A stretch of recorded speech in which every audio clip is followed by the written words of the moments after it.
I love working for the South Central Federation of Labor because I get to help people organize our unions and build power in their workplaces. I get to work with people who are making a difference every day in our community. And because Scuffle is an umbrella organization of labor unions and community groups, I get to facilitate work that strengthens our local labor movement. I also get to work on really exciting projects like this. I think it's so important to teach labor history in Wisconsin schools so that kids feel connected to it, and they learn the importance of standing up for each other and for workers' rights.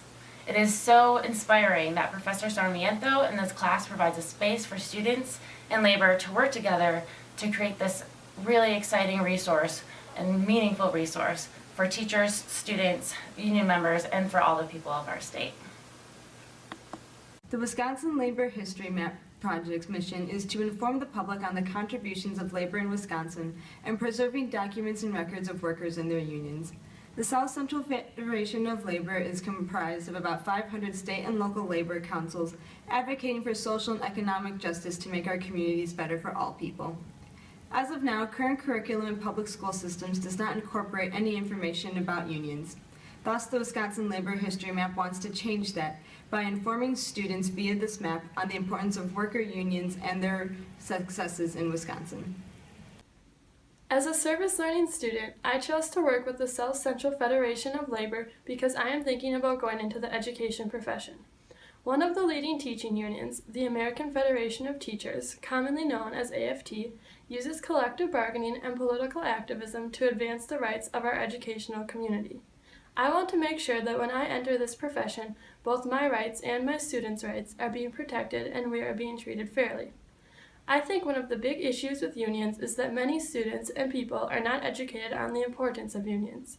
Before partnering up with the South Central Federation of Labor, I wasn't knowledgeable on unions either.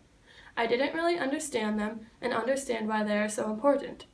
Unions help set the standards for education, skill levels, wages, working conditions, and quality of life for workers.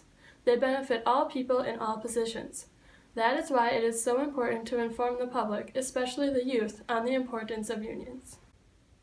As a team, we have created an interactive map that users can scroll through to see the major labor events that happen in Wisconsin that have created the rights of unions. We created educational materials for elementary classes that teachers can incorporate in their social studies classes to help teach our students about unions. We helped promote and publicize the South Central Federation of Labor through promotional materials and flyers. So I've learned how the South Central Federation of Labor engages with community outreach, particularly with the government and the election. I have learned about the extensive presence of labor unions in the workforce. I learned about the importance of collaboration with community partners and fellow students. I have learned about the process of creating quality education materials. I have learned the extensive training methods that union members have to go through. I've learned about the significant role Wisconsin has played in labor history. So I have learned about the complexity surrounding labor issues. I have learned that many people are uninformed about the importance of labor unions and all that they have brought to our society today. I've learned how to navigate the Wisconsin labor map. I learned a lot working on this project about Wisconsin's labor history, and I'm reminded just how resourceful and creative students are, especially our SOHI community and nonprofit leadership majors.